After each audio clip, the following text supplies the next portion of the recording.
नमस्कार बंधुओं, मैं ज्योतिष परामर्श केंद्र से ज्योतिष आचार्य सक्सेना जी बोल रहा हूँ। आज मैं आपको बताता हूँ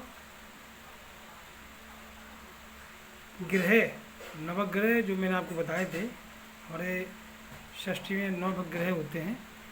सभी ग्रह हर एक की कुंडली में अलग अलग फल देते हैं। आप कोई भी एक कुंडली को कर देखिए, उठाकर देखिए, तो उसमें ये देखिए कि आज सूर्य, मैं आपको सूर्य के फल बताता हूँ कि सूर्य ग्रह किस कुंडली में किस घर में बैठा है, यानी पहला, दूसरा, तीसरा, चौथा, पांचवा, किस घर में किसी कुंडली में जो सूर्य बैठा है उसको क्या फल देगा, उस तरीके से मैं बताता हूँ। जैसे किसी कुंडली में अगर सबसे पहले नंबर पे 1 नंबर पर बैठा है, नंबर नहीं, ऊपर जो खाना है 1 नंबर का, तो उसमें अगर जो कोई ग्रह बैठा है तो वो क्या फल करता है।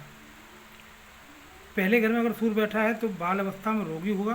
जहाँ तक किसी भी राशि का किसी भी नंबर का डला हो उससे कोई मतलब नहीं है। अगर पहले घर में बैठा है तो फल यही निकलेंगे। बाल अवस्था में रोगी होगा, नेत्र रोग होंगे, इससे दुखी हो सकता है, वो जल्दी चश्मा लग सकता है। किसी निज व्यक्ति का सेवक भी हो सकता है, आगे चल कर नौकरी कर सकता है। बहुत उसका कोई थोड़ा सा कम आपसे छोटी जात का भी हो सकता है। गृह सुख से हीन, विकल शरीर और संतान का योग कम हो सकता है उसको, अगर सूर्य लगन में बैठा है तो।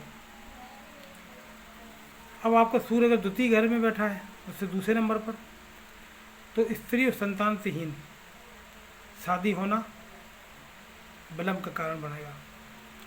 श्यामला शरीर हो सकता है, लाल नेत्र वाला, खराब केश वाला, लोहा और तांबा के व्यापार से धनी हो सकता है। ग्रह से हीन, दुखी होता है, यानी उसका घर भी अपना हो ये जरूरी नहीं है।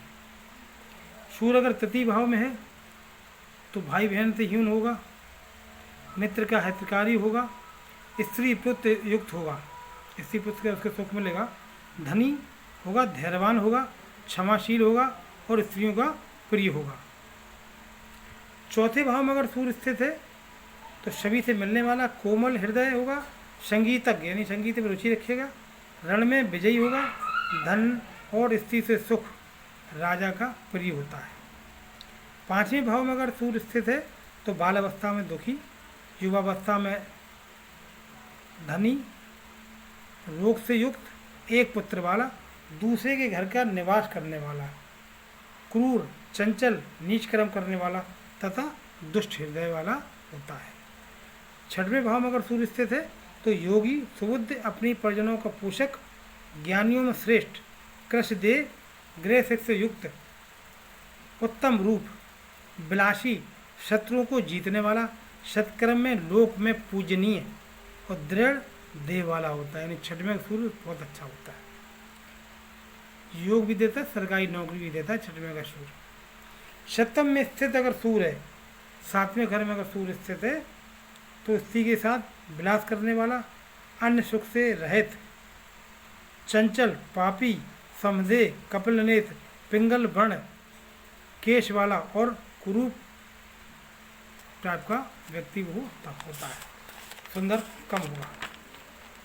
अष्टम भाव में अगर सूर्य स्थित है, चंचल, त्यागी, विद्वान का आदर करने वाला, सदा रोग से पीड़ित। आठवें में अगर सूर्य तो रोग, व्यक्ति को कोई ना कोई रोग लगा ही रहेगा, शरीर उसका क्षीण ही बना रहेगा। व्यर्थ, अधिक बोलने वाला, जरूर से ज़्यादा बोलने वाला होगा। भाग्यहीन, कि भाग का भरोसा नहीं है।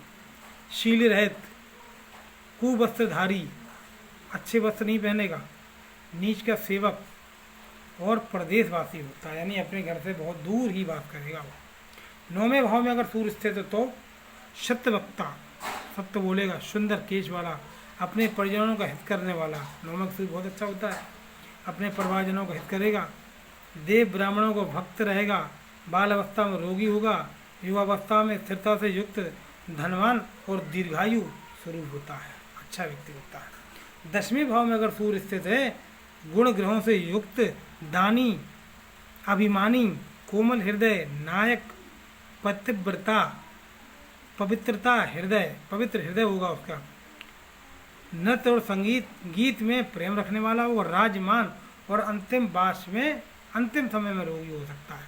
अगर 10 में अगर वो सूर्य है तो बुढ़ापे में बीमार हो सकता है। एकादश में अगर सूर्य स्थित है तो बहुत धनवान होगा, राजा का सेवक होगा, भोगहीन, गुणग्राही, कृषदेह, धनयुक्त, स्त्रियों का प्रिय, चंचलता और अपनी जातियों में प्रेम रखने वाला होता है।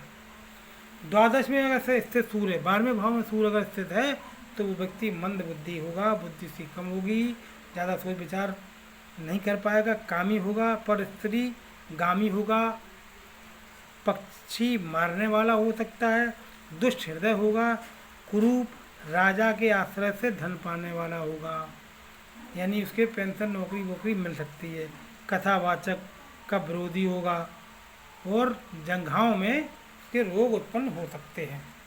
तो ये तो बंधुवर हो गए सूर्य के फल। अब मैं आपको चंद्रमा के फल बताता हूँ। अपनी कुंडली उठा के देखिए आप, उसमें देखिए कि आपकी कुंडली में चंद्रमा किस घर में बैठा है। पहले घर में अगर चंद्रमा बैठा है सबसे ऊपर किसी भी राशि का, तो बहुत धन का भोगी, धनवान व्यक्ति होगा, बलवान होगा, सुंदर देह वाला होगा, शरीर बढ़िया सुंदर होगा उसका। यदि चंद्रमा अपने नीच रहती, 8 नंबर अगर डला है चंद्रमा और कोई पापी ग्रह साथ में बैठा है तो निर्बुद्ध, दुखी और धनहीन भी हो सकता है। द्वितीय भाव में अगर चंद्रमा स्थित है तो बुद्धिमान, दानी, धन से परिपूर्ण, चंचल, दुष्ट स्वभाव, दुखी, यशस्वी, क्षमाशील, स्त्रियों से विलास करने वाला, चंद्रमा के समान सुंदर होगा। सुंदरता में तो वो चंद्रमा के समान दिखाई देगा जिसका भी चंद्रमा दूसरे घर में होगा, छवि की अच्छी होगी। तृतीय भाव में अगर चंद्रमा है, यदि वो पाप राशि में है, यानी 8 नंबर पर डला है, तीसरे नंबर पर 8 नंबर डला है तो वो तो ना तो अधिक बोलेगा, कम बोलने वाला होगा, भाइयों से शत्रुता रखेगा। यदि शुभ राशि में है तो सुखी, धनयुक्त, काव्य शास्त्र ज्ञाता होता है। चतुर्थ भाव में अगर चंद्रमा है